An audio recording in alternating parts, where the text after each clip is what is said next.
Hi, everyone. Hello, family. Welcome to Happy Digits Day. What does that mean?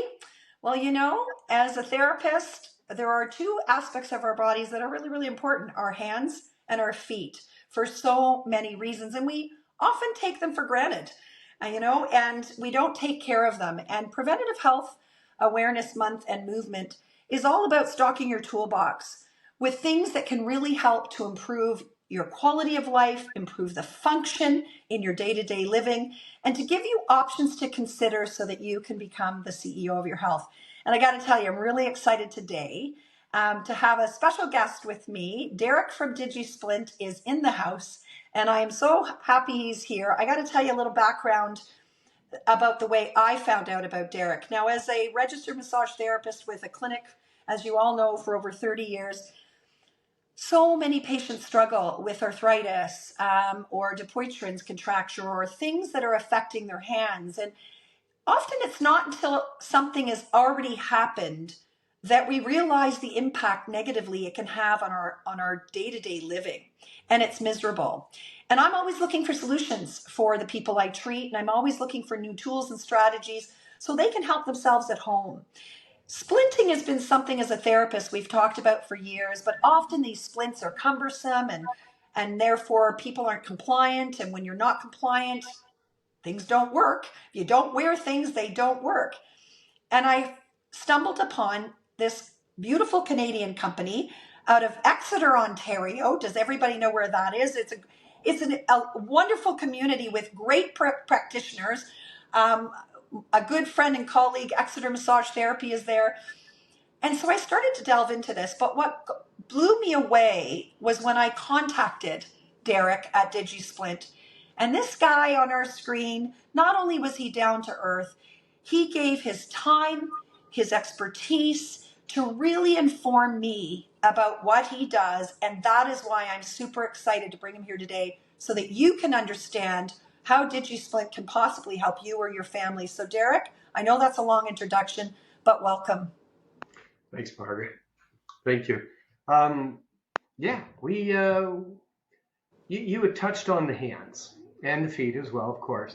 But if I'm fortunate to have lived long enough to be in a wheelchair that my legs have given out, heaven forbid that happens. But if I do live that long, the last thing I want to do is the ability to use my hands. I still want to feed myself. So I want to use a remote control, right, or a phone, or a tablet, or Or brush your and hair or feed it, yourself. to take care of yourself, right? To bathe, right? And it's the last thing that you want, I think, anyway, that you want to lose for independence. So arthritis is one of the many things that we actually deal with when it comes to the fingers. What we do is we build splints that don't look like splints, all right. But our goal is to either stop the progression of deviation that's happening from arthritis. The number one goal is to deal with pain. All Mhm. right. So, for example, if we take osteoarthritis, typical, majority of people have it nowadays. Don't even realize, but you get that ache. And what happens as we don't get younger, the cartilage that's between the joints, it wears away, and you get to be bone on bone. And we start to get some of that ache as we don't get younger. It's always a nice way to put that. So there's ways that we can control the pain in that. And if we can take a joint that's grinding bone on bone like this all the time and just open it up a little bit, stop the grinding, but still allow you to be fully mobile, we can stop what's going on. Not only do we stop the pain, but we stop the progression of that bone on bone grinding, or we stop osteoarthritis, right? Or we can slow it down anyway. So pain is number one. So again, if a finger is hurting, that's an indicator that change is happening. If Right. we can stop the hurt, then we can stop the progression of what's going on as well. And this is where it's really important to be proactive. I've sat Yeah. with so many people that senior whose fingers are gnarled like this, and I wish I had gotten to them sooner. Then they wouldn't be where they are today. Right. Well, keep in mind that if it's aching, if it's hurting, yeah, change is happening. Let's stop it at that point, so that 10 years down the road, you're at least in the same position as you are today. Right? And we do that with finger splints. So one of the things that we do is try to work compliance. A splint in a drawer does no good. Right. right? If it's big, it's bulky, you have to take it off to wash your hands or do dishes or shower. You know, sometimes it just doesn't get back on your hand or your finger. It's not a good splint. So let's build it in a way so not only does it not look like a splint, but something that's really effective and something that you can wear 24/7 without having a negative effect on your regular activities. So we build them out of silver. And here's a good example. I wear one as well. All right. I have osteoarthritis right inside of my thumb. This is the joint, that CMC joint that we use all the time. So what I do is I have a splint here. When I'm gripping and grasping, here's my Contigo. Grandkids call me Pops. Love it. When I'm gripping and grasping, I no longer feel the pain inside of this because I'm now bearing the load. I've changed the load to be distal and proximal of this joint, but it's taking the stress away. I stop it now. 10 years from now, I'll still have this motion without pain. Yes. So Yes. it's very, very, it's not rocket science. That's the thing. But it is, Derek, you're absolutely right. I mean, we're talking during Preventative Health Awareness Month, and then it turns into a movement because it's a 365-day a year way we should look at our health. We take for granted until, move it or lose it. But if we have that, changing that mindset, because for a lot of people, yeah, it hurts and they just leave it. But the impact it can have down the road is so significant. And like you said, those little things compoundly over time become bigger things, and you're losing function, or you're literally, like you said, gnarled up, which is really avoidable. And that's why I was so excited when I saw these splints, because as you say, and I said from the beginning, compliance is key. If it's sitting in your drawer, it doesn't work. What I love about these splints, and I personally, I'm going to say it here, we've had many of our patients order these, and they're a game changer. But they also look nice. Like I'm wearing, this is not a splint, but I'm wearing a chunky silver jewelry. It's kind of in. And a lot of our patients are saying it doesn't get noticed. It doesn't look like it's a splint. And so they wear it. But what's most important is the difference in their pain, in their function. And what I'm trying to get across, like you have said so eloquently, your ability of prevention now of what you're going to be able to do later. And that is so important. It's got to be so rewarding. I want to know though, how did you go? I know your background. So you have Silversmith in your family. How did you go from that to making splints? What was your why? It's kind of a long story. I injured my own hand about 30 odd years ago, and it was a degloving. So not to get too graphic, but it took the skin off up to a certain point, snapped my finger, and I told him just to cut my finger off. I needed to work. Yeah, this is near Christmas time, but the doctor, the surgeon, he says no. For some ethical reason, they had to fix it. Now, stepping way back to my younger days, Mom was always a little bit disappointed I never became a doctor. Because you get a knack for things, right? Things stick. So, like, I can tell you exactly what the brachial plexus nerve does is it runs from your neck to the end of your hand, but I can't remember my kids' birthdays. Right. So things make sense. And I've always had an interest or a fascination. So I told the physician or the surgeon at the time, I said, okay, if you're going to fix this, let me watch. Right? And I know it sounds really gross, really weird, but I just have this interest in it. And he lied to me and he said, okay. I woke up with a cast from my fingertips all the way to my elbow for a finger I didn't need. I could always remember wear my wedding band over on this hand too. But I'm going to cut it a little bit shorter here. Long term, after they pulled the pins out of my finger, I needed to go into hand therapy to get my hand working properly. And so I went to St. Joseph's. I don't mind naming the hospital, St. Joseph's Hospital in London, the Hand and Upper Limb Clinic. And I was fortunate to be working with the head of the department, Shrikant. And now Shrikant, he's the guru for hand therapy. He's an occupational therapist, but a certified hand therapist. He's a teacher. He lectures not just throughout Canada, but throughout the States, into Europe, into India. The guy, he's just really knowledgeable on the hand and therapy for the hand. And I was fortunate enough to be working with him. So every morning as we're chatting, he's manipulating and doing his, what I thought was sadistical work. It hurt. You talk about family, you talk about work. And I told him I was a goldsmith, or silversmith. And I used to own and operate my own jewelry store at that time anyway. And he's the one that got all excited. Yeah. And he said, hey, can you build me a splint out of silver for somebody who needs to wear it every day for the rest of their life, for the finger? And he showed me one, and I said, yeah, I can build you one of those. And he says, great. He says, can you build me all kinds of them? Because nobody in Canada does. Right. So this is like 30 odd years ago. Now, again, I have this knack for anatomy. If an occupational therapist, certified hand therapist, a rheumatologist, a physician, if they can get me to understand what's happening, Yep, and what their goals are, you can make it. building something, right?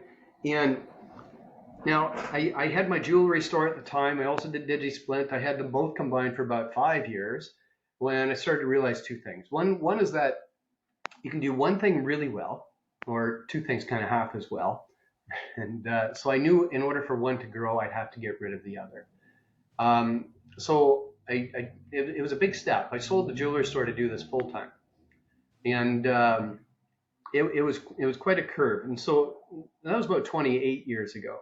I started working with occupational therapists and started going to conferences. I was part of the Canadian Society of Hand Therapy. I made up measuring kits or devices so that the therapist could do the assessments, which Yes. they already know how to do because they're occupational therapists who understand 3 points of pressure around each individual joint that we're working with.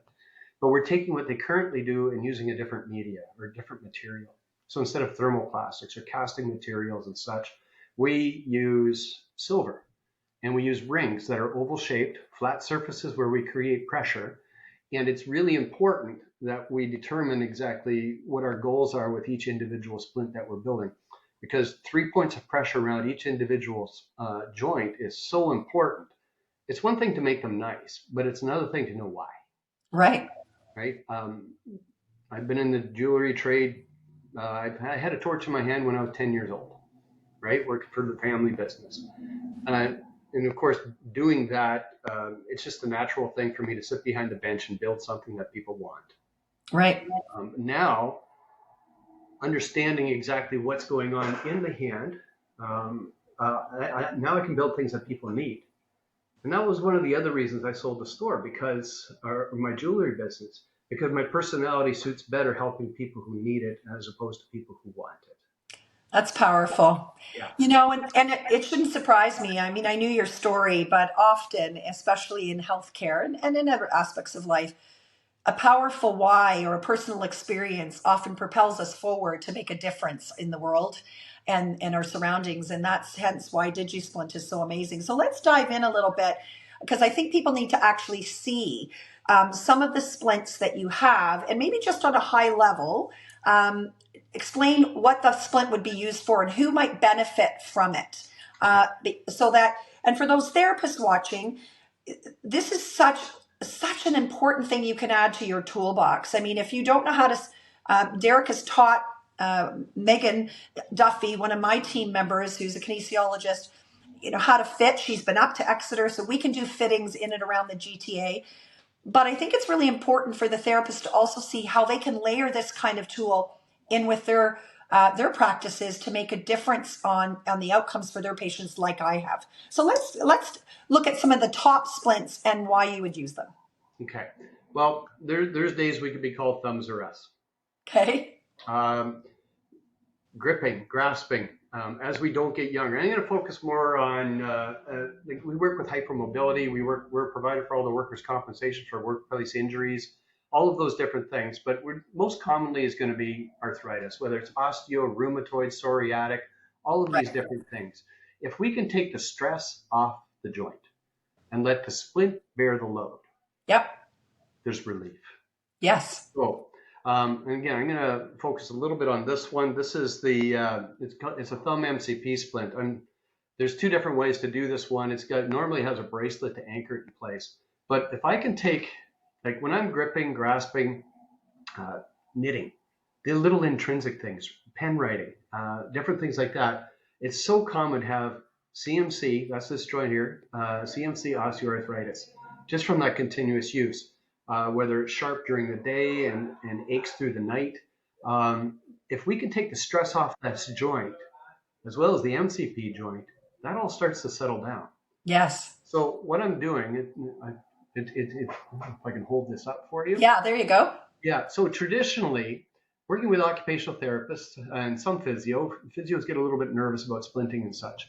But traditionally, the best thing you can do, or what has been done in the past, is taking a joint that's given you grief and immobilize it. All right.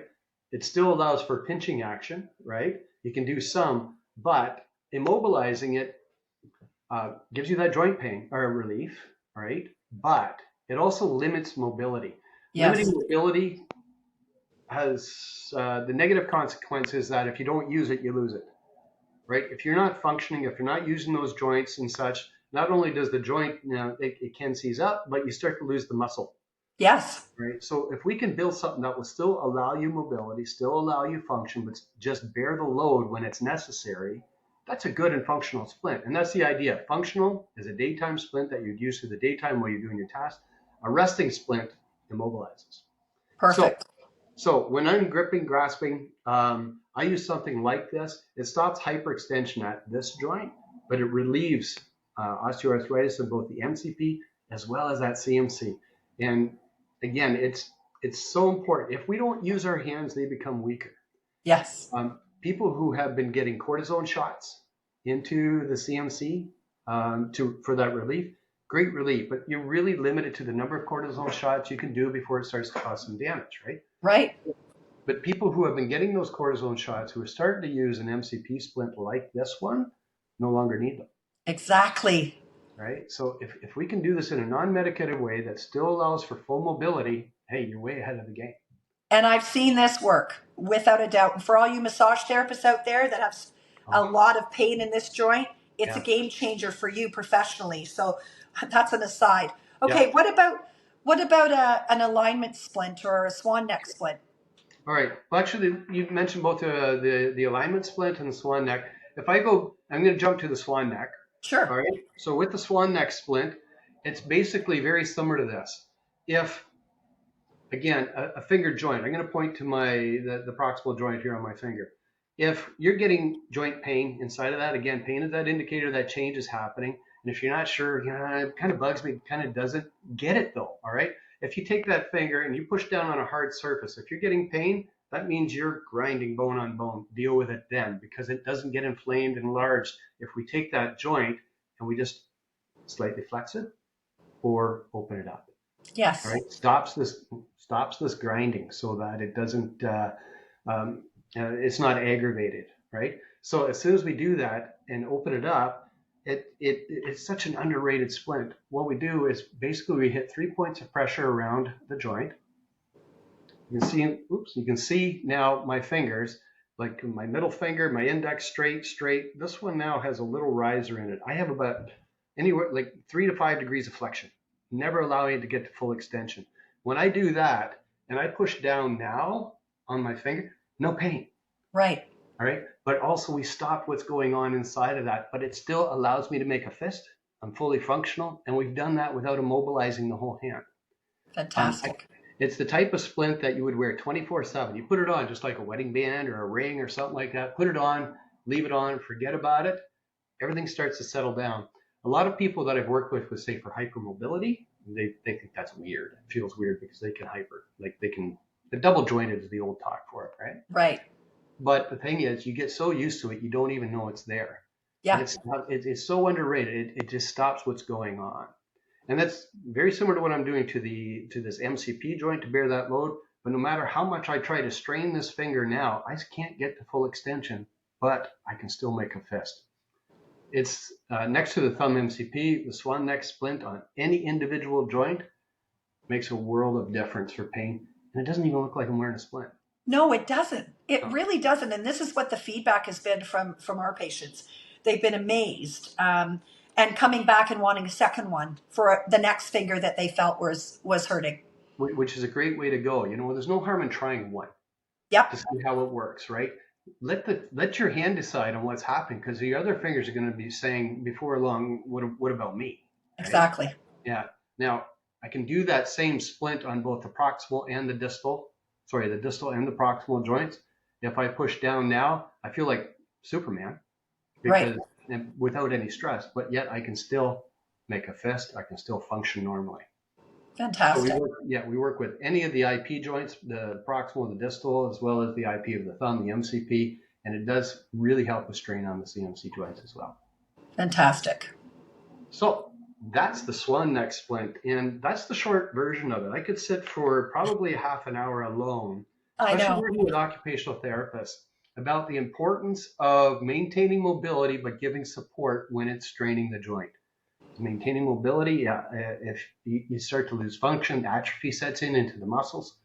It's so important to maintain that mobility. Well, yeah, because it's just like anything else in our health. There's that cascading effect and fallout that happens, and it happens insidiously, but over time, that's a serious problem.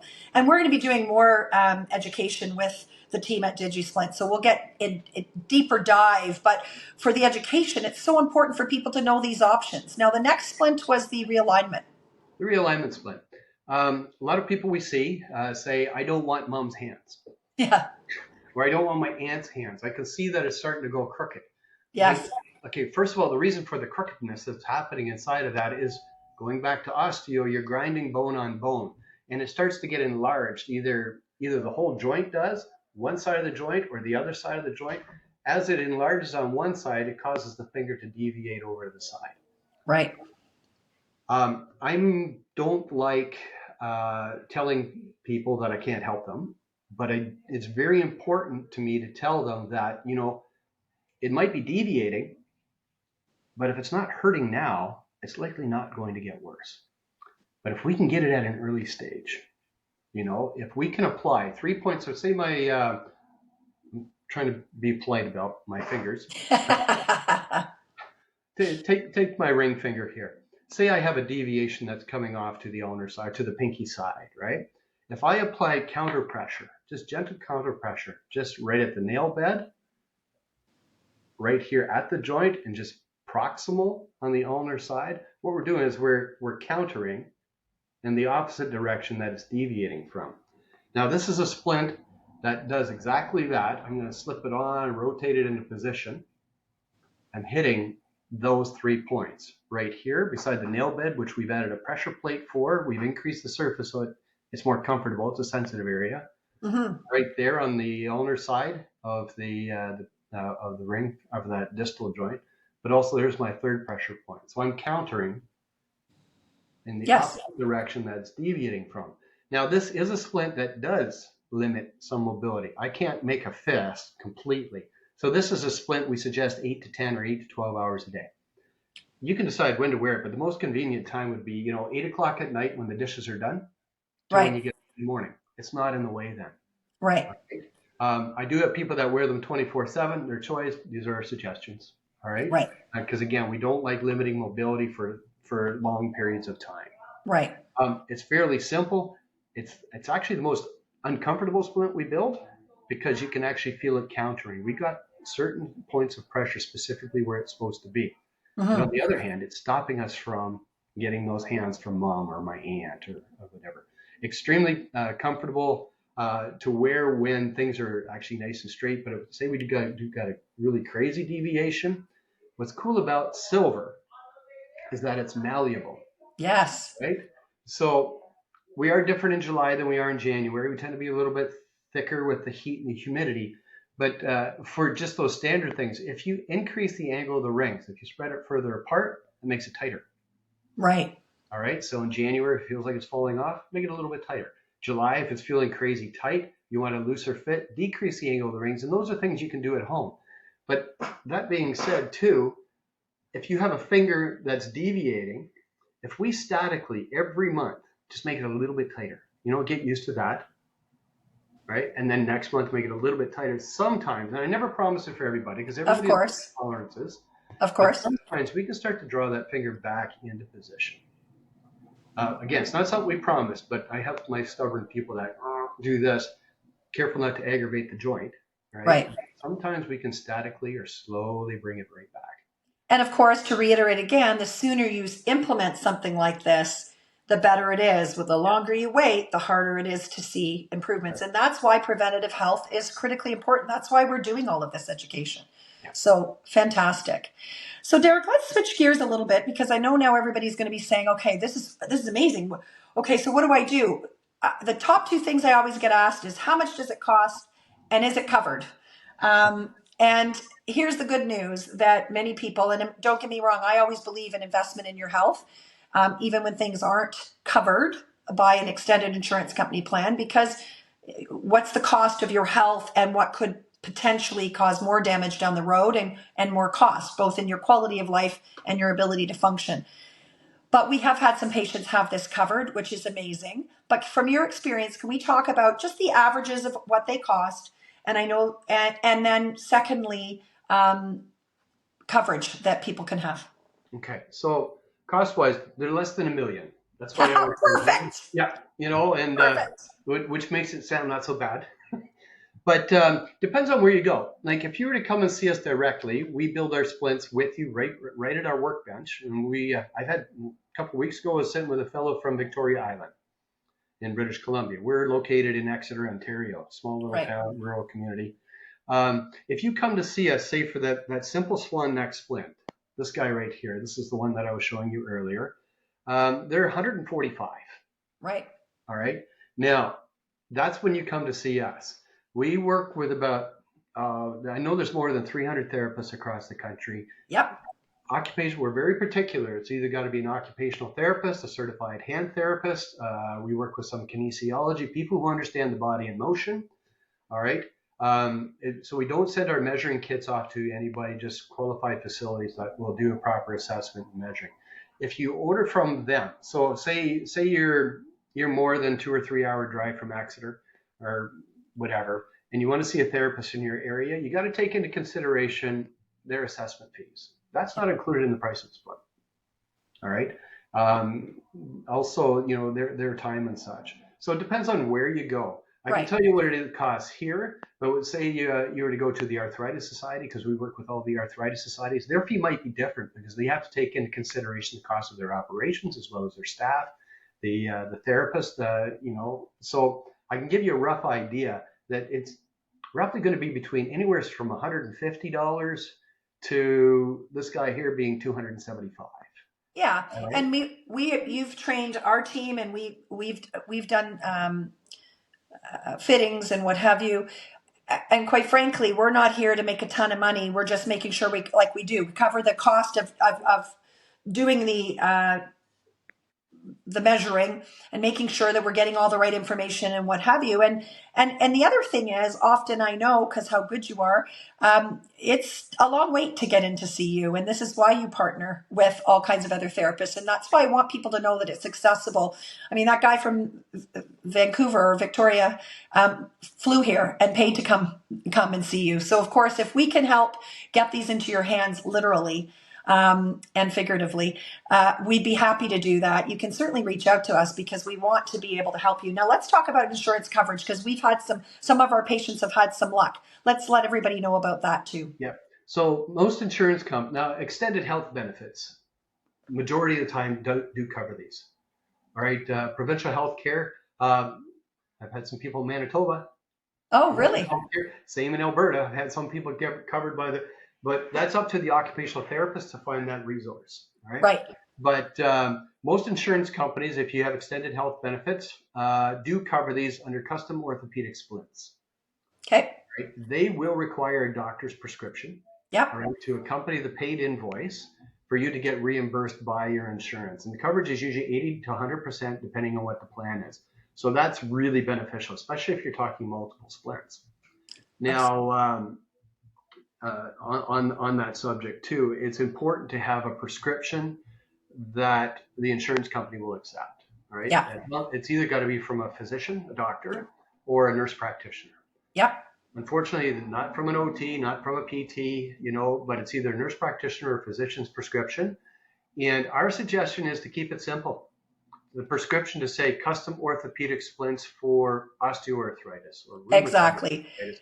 If you keep the word splints plural, it's coverage for all 10.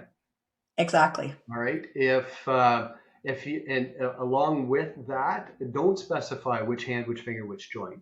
But if a doctor's prescription just says custom orthopedic splints for whatever the condition, submit that along with your paid invoice and you should get reimbursement on it. Yes, and that has been our experience, and we've had many people get the splints, and that's exactly what they've had. And for those that have bought it that didn't have coverage, they've been pleased with the investment. It's made a difference in their function and their pain, and they're coming back for more. For any of the therapists out there or clinics out there, Megan Duffy, as part of this whole Wallace for Wellness, become the CEO of your health movement that we're doing, we can either do assessments here, but we're doing pop-up clinics as well. We're willing to come to your clinic and do a pop-up and measure people all in a day. And of course, for those therapists, collaborate as we do with occupational therapists.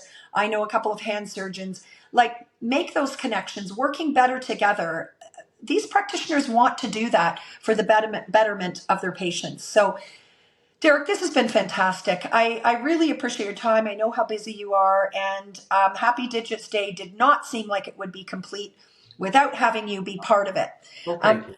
And we're looking forward to doing more education with you and your team, because there's so much more that we can talk about. As you said, we could talk for days on things, but this was a really good start and an overview to help start to people to think that this is something they could add to their toolbox that's doable, that has an impact, and is certainly preventative. So thank you for your time today. Oh, you're welcome. You're worth the effort. Thank you. So happy FAM month, everybody. And for those that are seeing this after FAM, it's not a month-long campaign.